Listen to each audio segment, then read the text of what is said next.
Hey guys, Desolator Magic here, and the big pre-release event for Theros Beyond Death starts tomorrow, and Sealed is pretty much the greatest thing ever. So definitely try to attend one, if at all possible. A lot of stores have them Friday at, I believe, 3 or 4 or 5 o'clock, something like that.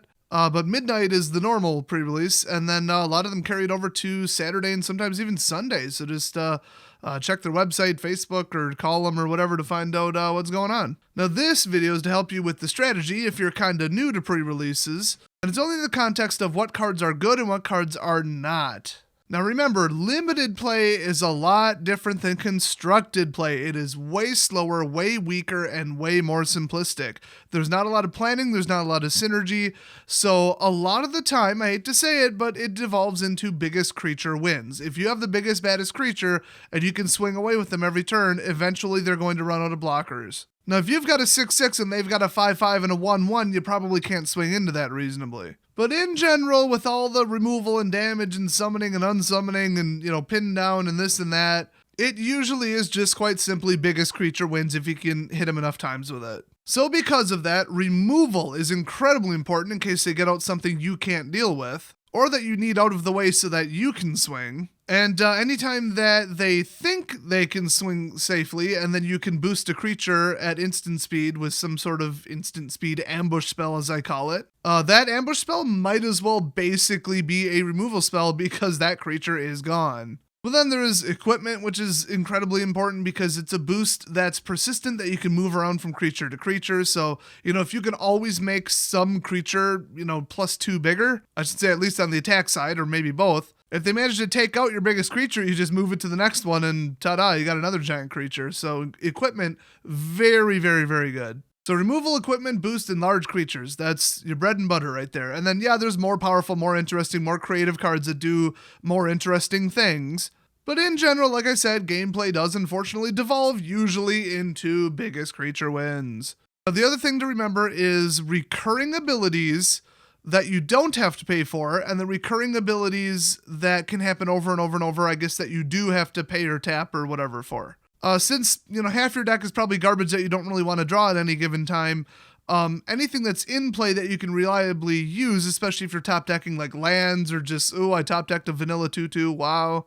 Those are important too. So anything that says like, during your upkeep, create a free 1/1 token, and you don't have to do anything to do it, that is the gift that keeps on giving. So cards like that, infinite cards I call them, or recurring ability cards or recurring trigger cards, those are very important as well. So with that in mind, these are the most powerful, most important cards that you can include in your deck, and why. And as is the norm, I'm completely ignoring the mythics and rares because, surprise, mythics and rares are good. I don't need to tell you this, but you're only going to get about 7 of them, maybe a little bit more if you grab a foil, but you'd have to be pretty lucky. Then on top of that, you usually play 2 colors. I've seen people pull off mono. It's not a great idea, but sometimes it works. And it's not like it's impossible to play 3 color. I guess I've seen 4 as well, but that's really not a good idea. With even triple color without any color fixing or without sufficient color fixing, you are going to get color stranded so often. You're going to lose entire games because of it, probably at least 10% of your games. But if your color piles are that bad that you just got to go best of all 3 and you barely made it to 40, hey, it is what it is. I had to do that with pirates. So let's just say the typical deck is going to go 2 colors. Well, what are the odds that your rare or mythic that you just pulled will be on color? So the odds of you pulling a really, really good rare or mythic and then having it fit your deck, whatever colors you're going with, are so astronomically bad, you might as well discount all the rares and mythics. Now, have I seen somebody pull 2 mythics and dominate almost every game with them? Yes. But I'm covering the commons and uncommons because that's what you're going to open the most of. You're very, very likely to see these cards. So with those tips and that intro set up, let's start. We've got Karametra's Blessing. I love the Moose Shield. Or elk or deer or reindeer. I have no idea.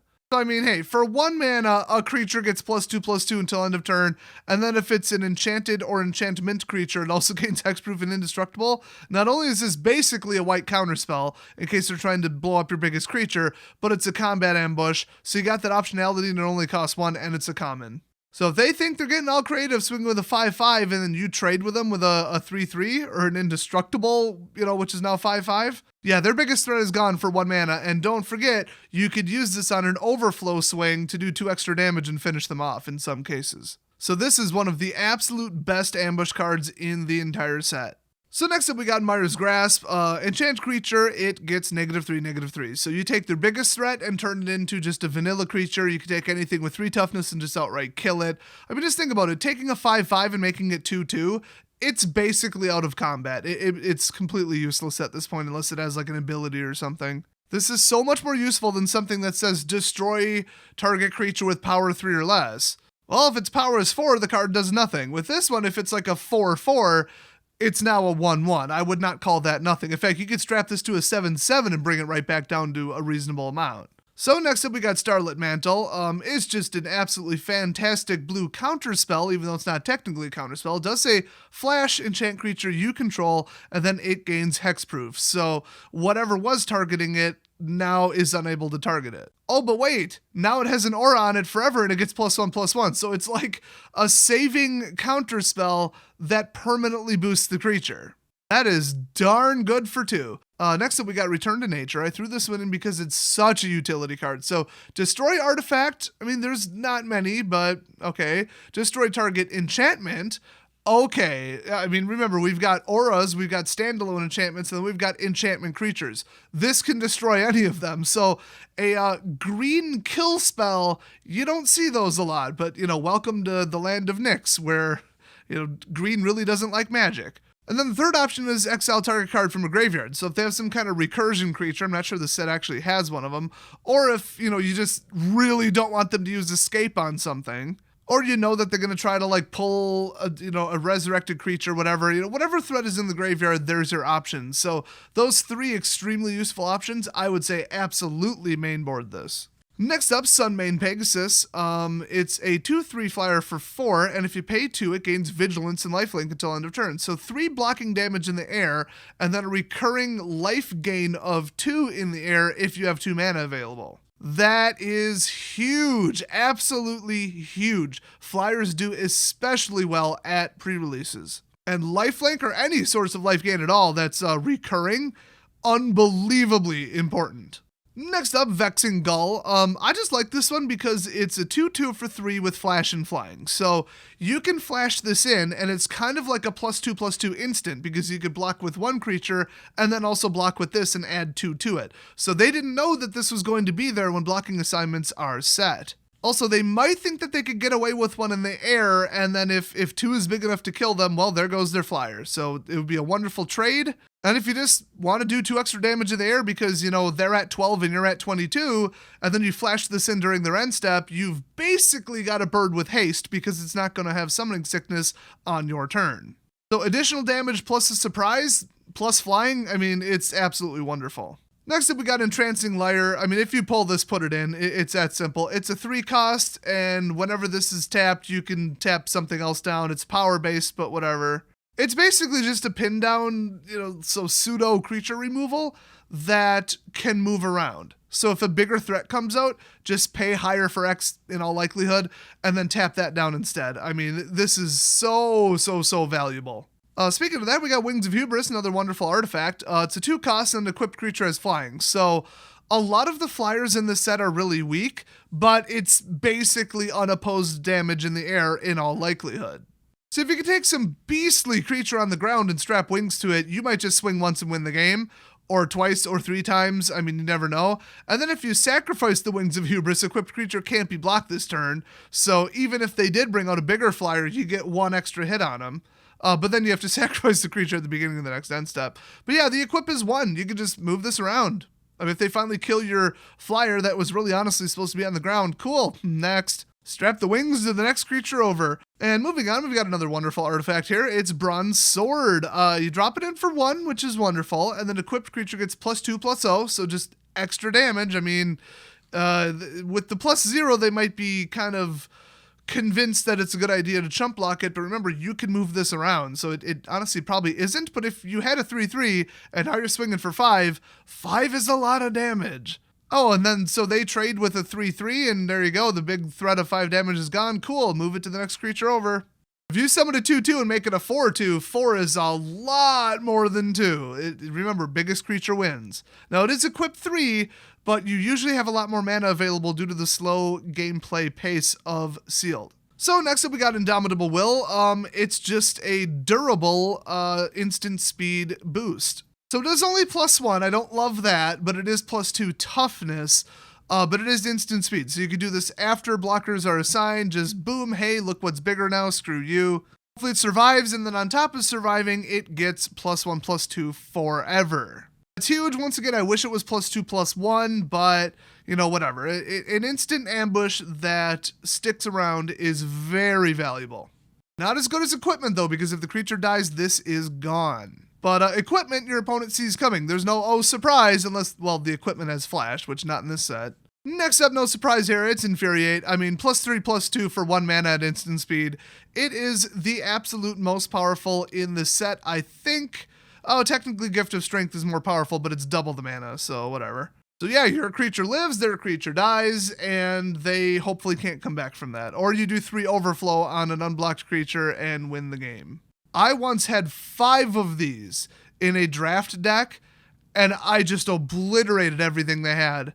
Every single time they were so low on life, they had to block reasonably, and they just lost creatures, and they just couldn't handle it. I went 7-1 in that draft. So next up we got Moss Viper. I mean, this Danger Noodle right here is a 1/1 for 1 with Death Touch. They are going to lose a creature. It's really that simple. You're going to block once, and whatever you block is going to die unless they give it First Strike or Indestructible or something. So throw this out and combat's over, and their biggest creature is Dead Man Walking, and if they swing with some dummy little 2/2, you can just let it through in all likelihood. Next up, another blue removal here. Enchant creature becomes a 0/1. I mean, you know, not much to this. The biggest threat is now a useless 0/1. They're probably going to chump block with it, whatever, but, you know, blue removal. Next up, Final Death, a card which when we first saw it, I said, well, that's only for Sealed and Draft, and yeah, it is.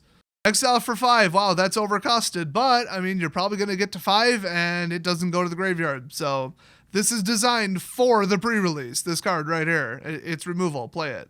Next up, Dreadful Apathy, just another pin down. I mean, it's a white one this time. Enchant creature can't attack or block, and then if it, I don't know, is about to shed this with some ability, I don't know, enchantment destruction, you can immediately pay 3, exile enchanted creature. Boom, gone. Completely removed from combat. It could still use its abilities, but I guess that's what the second one is for.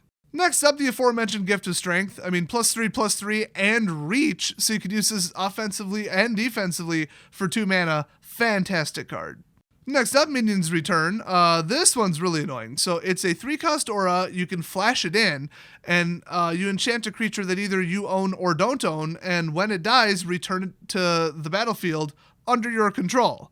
So either return your creature that just died to the battlefield under your control, or their creature to the battlefield under your control. And remember, this has flash. So after, you know, you've already triple blocked their biggest, baddest creature, flash this onto it, boom, now you get it. Well, if it dies, but yeah, there's only so many instant speed ambushes that people can do, so I would, you know, fully expect them to probably not have one in most cases. Next up, Klothys' Design, and it's a 6-cost sorcery, and creatures you control get +X/+X until end of turn where X is your devotion to green, so just boost everything.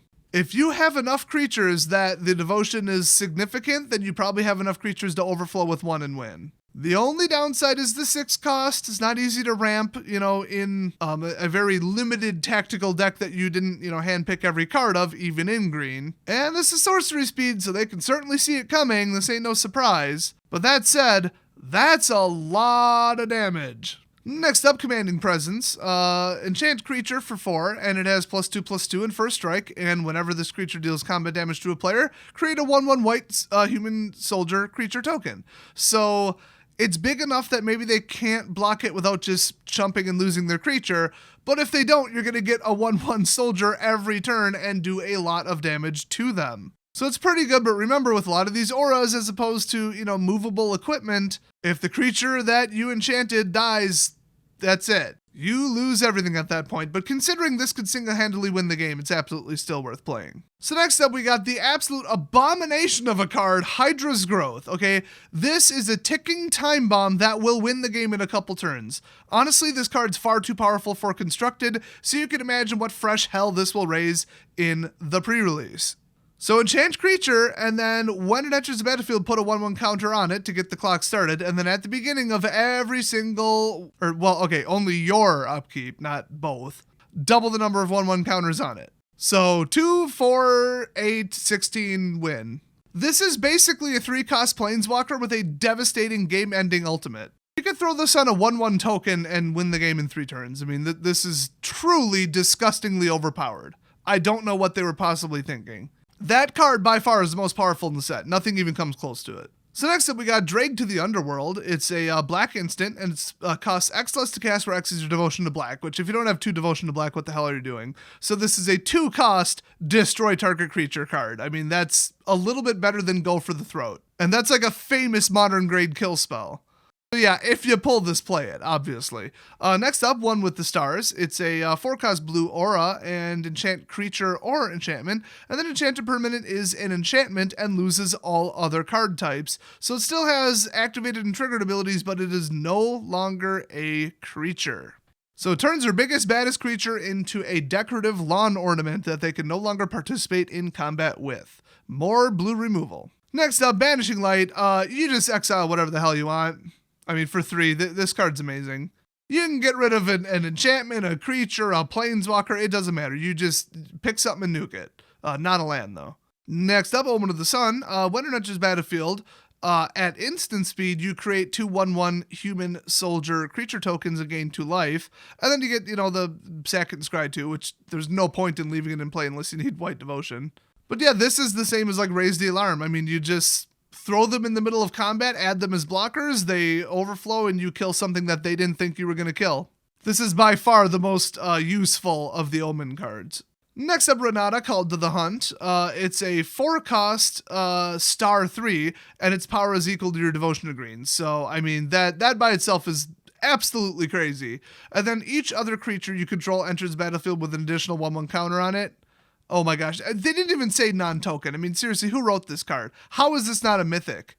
I mean, this is just stupidly powerful. You'd be swinging for like 10 damage on like turn 5 potentially. I mean, it's crazy. And trust me, devotion is going to be able to take off. Unless somebody literally board wipes, there's not enough removal in the average deck to really truly suppress your level of devotion.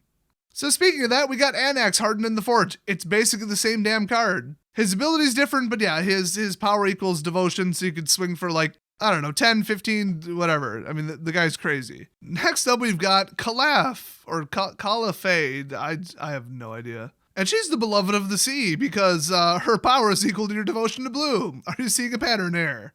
Oh, and all your creatures and enchantments cost 1 less.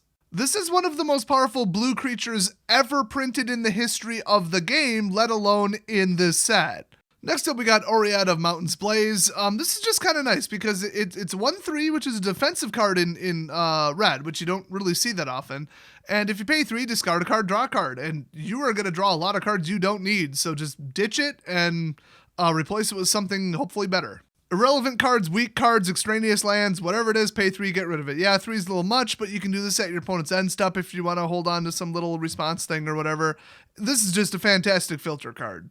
Next up, Destiny Spinner. It's a 2-cost 2/3, which in itself is good, and then creature and enchantment spells you control can't be countered. That's always nice. I don't think people are going to be chucking counter spells out, left and right in this set, but we'll see. And then they got that whole land thing going on. She only enchants it until end of turn, but, I mean, if you've got a lot of enchantments out, this could get big. So somewhat throwaway creatures that are somewhat coming out of nowhere. I mean, you really don't want to, lose all your lands by getting them killed in combat. But other than that, recurring giant creatures that keep coming back over and over and over that they can't destroy during their turn because it goes back to being just a land. There's some value there. And that is it. So, I mean, a lot of these cards people would have looked past. They would have said, that wouldn't be good in a normal deck, so I'm not going to put it in my limited deck. No, put it in your limited deck. Limited. That's sealed and draft. Draft is a little more careful. The power level goes up a little higher. You get a little bit more hand-picked synergy, but you still can only pick from what people actually pass you. But if you stick to putting as many of these cards as you can within reason, I mean, don't, run a 7-creature deck into your deck, their biggest threats will start to disappear. You'll ambush people, you'll have surprises, you'll catch them off guard, they'll always be playing catch up, and you'll win most of your games. So hopefully this guide helped you out. If it did, leave a big ol' thumbs up on the video. Thanks for watching, have fun at the pre-release, and I'll see you guys next video.